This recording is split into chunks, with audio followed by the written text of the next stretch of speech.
The time is 6:15. Here is the news edited by Dilini Gunawardana, read by Victor Raj.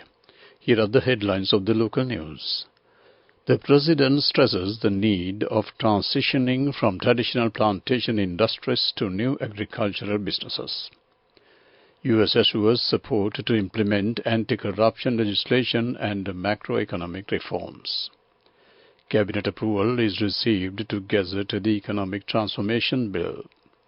GCE advanced level classes will be commenced immediately after the conclusion of the ongoing GCE ordinary level examination. Plans are underway to allow renewable power wheeling in the island. Foreign news: search for survivors continues as Israel steps up attacks in Gaza. Sports news: basketball. Preparations are underway for the South Asian Under-18 basketball battle. Local news in detail. President Ranil Wickremesinghe outlined his commitment to propel the nation's economic progress by spearheading a shift from the traditional plantation industries to a burgeoning agricultural enterprise. He emphasized the imminent removal of bureaucratic barriers through new legislation and implementation of advanced managerial practices in the plantation sector. Addressing the inauguration of the Aturugiriya National Institute of Plantation Management's new academic and administrative complex this morning, President Wickremesinghe highlighted the institute's pivotal role in equipping graduates with contemporary skills essential for the plantation industry's modernization.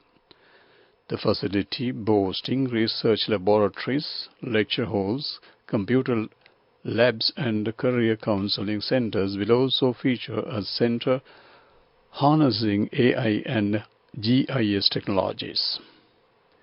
The construction of the state-of-the-art facility, amounting to 750 million rupees, signifies a substantial investment in the nation's agricultural education infrastructure. President Wickremesinghe, during the unveiling ceremony and subsequent opening, commemorated the occasion by leaving a personalized note in the guest book. Foreign Secretary Aruni Vijayawardena has met with the U.S. Assistant Secretary for South and Central Asian Affairs Donald Lu and discussed avenues to further consolidate Sri Lanka-U.S. bilateral relations. During the meeting held at the Ministry of Foreign Affairs, Foreign Secretary Vijayawardena appraised Assistant Secretary Lu of the recent developments in the economic front, as well as the export-oriented open market growth enhancement strategies and initiatives taken by Sri Lanka.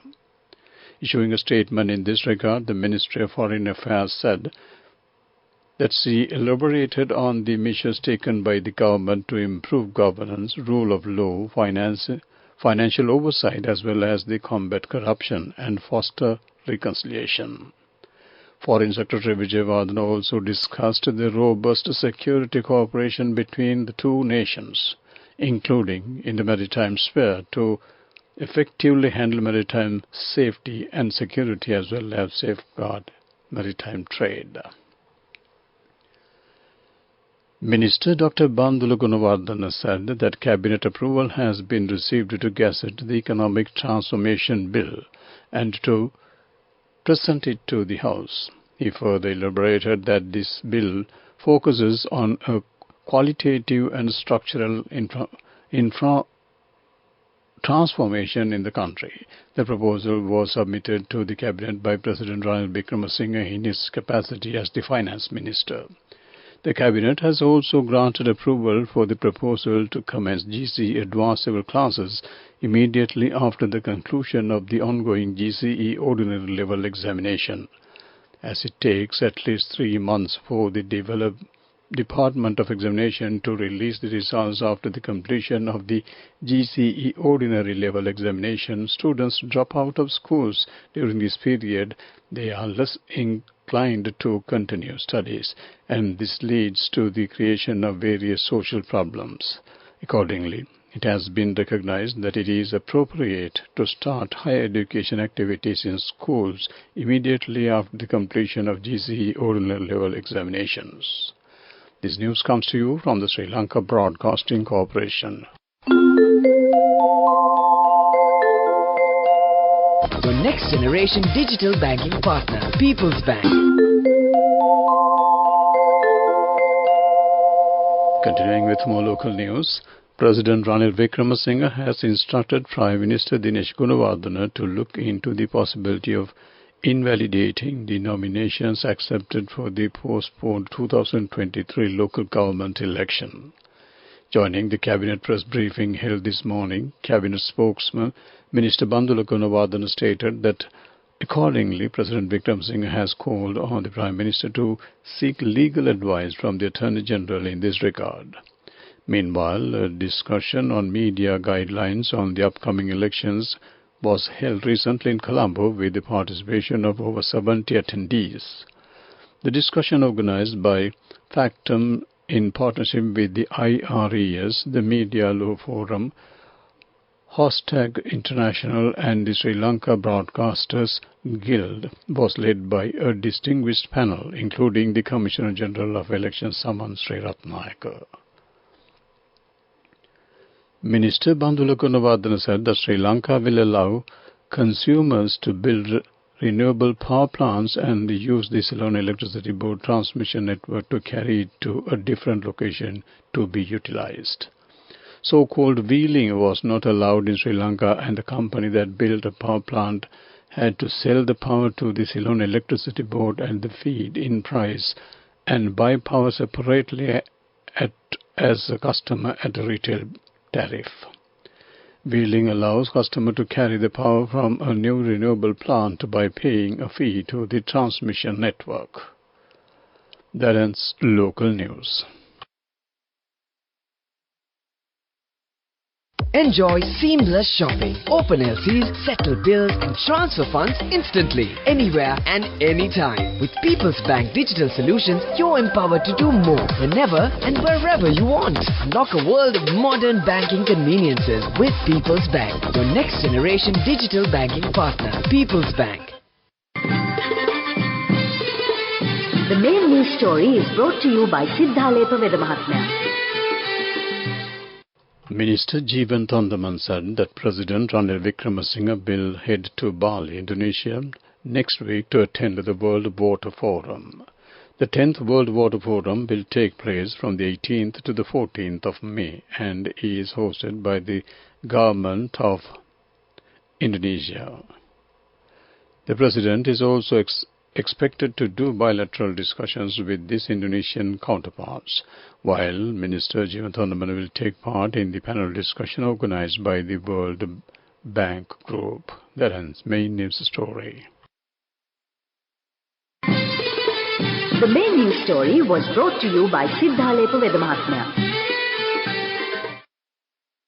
Moving on to Watchlight. Patients have been highly inconvenienced due to the health strike launched by health professionals in all government hospitals at provincial level. The strike, which commenced on the May 9th, targeting 7 provinces, was crippled the healthcare services at the respective hospitals. Today, the strike was launched in the Sabaragama province from 8 a.m. to 12 noon. Co-convener of the Health Trade Union Alliance, Ravi Kumades, warned that if solutions are not provided to their grievances, they will engage in an indefinite strike across the island after May 21st. That came to you on Watchlight. Moving on to world news, let's take a look at the headlines. Search for survivors continues as Israel steps up attacks in Gaza. President Putin is to visit China this week. 4 are dead in protest against flour and energy prices in Pakistan. World news in detail. Israeli tanks, bulldozers and armored vehicles have surrounded evacuation zones and shelters in Jabalia. Israeli jets bomb house in Nuseirat refugee camp in central Gaza killing 14 Palestinians. Meanwhile, the UN chief condemned the killing of the first foreign staff member in Israel's war on Gaza after Israeli forces fired on a UN car in Rafah and has demanded a full investigation. Yesterday, the Israeli military ordered the staff of Rafah's Kuwaiti hospital to leave the medical facility as Gaza's health ministry warns that the health system could collapse across the territory in a few hours. The Kremlin says Putin will visit China on Thursday and Friday. This will be the first foreign trip of his new 6-year term, and Putin will use the trip to underscore the deepening partnership with China's Xi Jinping. China and Russia declared a no-limit partnership in February 2022 when Putin visited Beijing just days before he sent tens of thousands of troops into Ukraine, triggering the deadliest land war in Europe since World War II.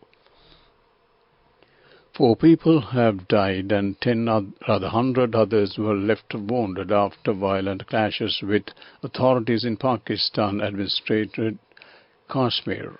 Thousands of people have been on the streets since Friday to protest rising prices of flour and electricity.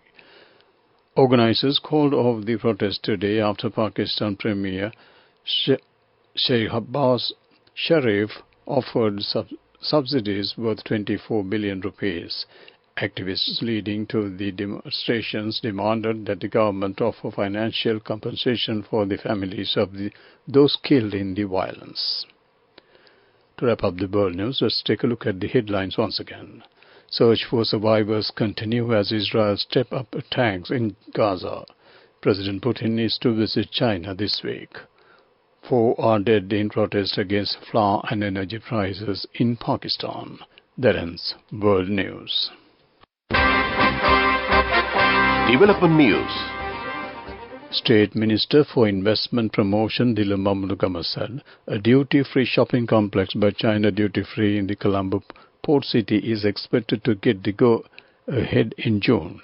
If the approval is received before June 14th, operations will begin on that date. Several businesses have already started through the Colombo port city, pending the construction of its buildings under its regulations. That came to you on Development News. Moving on with sports news. Basketball news. Preparations are on the way to host the South Asian Under-18 men's basketball tournament in Colombo from the 8th to 13th of July. The selection trials for the tournament will take place at the Sungadas Indoor Stadium from the 17th to the 19th of May. Teams from Maldives, India and Bangladesh have already confirmed their participation in this event. The winners and the runners-up of this tournament will secure qualification for the FIBA Under-18 Asia Cup, scheduled to be held in Amman, Jordan from the 2nd to the 9th of September. Last year, hosting the Under-16 category, India emerged victorious while Sri Lanka clinched the runners-up position. That came to you on Sports News.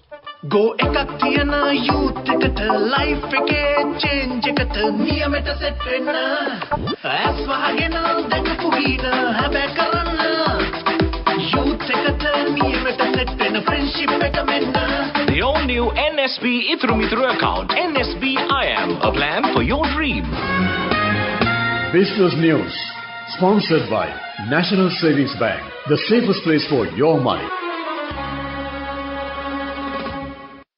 International Organization for Migration, Sri Lanka and the Ministry of Defence as the chair of the National Anti-Human Trafficking Task Force, Sri Lanka, in collaboration with Sri Lanka Airlines, recently conducted a program for the trainers of Sri Lankan Airlines on human trafficking with a special focus on the role and the responsibilities of airlines in identifying, reporting and effectively responding to incidents of trafficking. The participants were capacitated with the knowledge analytical methods and resources that can be utilized to effectively identify victims of human trafficking. That came to you on Business News. Business News, sponsored by National Savings Bank, the safest place for your money. Go එකක් තියන youth එකට life එකේ change එකට නියමෙට set වෙන්න ඇස් වහගෙන දැකපු ගීන හැබැයි කරන්න youth එකට නියමෙට set වෙන friendship එක මෙන්න. The all-new NSB Ithru Mithru account. NSB IM, a plan for your dream. Moving on to economic news, Minister Mahinda Amaravira suggested that arrangements should be made to give a souvenir of Sri Lankan tea at the airport to every foreign visitor coming to Sri Lanka upon their return. Accordingly, with the aim of popularizing the name of Ceylon tea in the world, every tourist coming to this country will be given a souvenir containing Sri Lankan tea products. That ends economic news. Weather report. Due to a low-level atmospheric disturbance in the vicinity of the island, shower condition is expected to be enhanced during the next few days. Showers or thunder showers will occur at several places in most provinces of the island after 1 p.m. Heavy showers more than 100 mm are likely at some places in the central, Sabaragamu, eastern, southern and Uva provinces.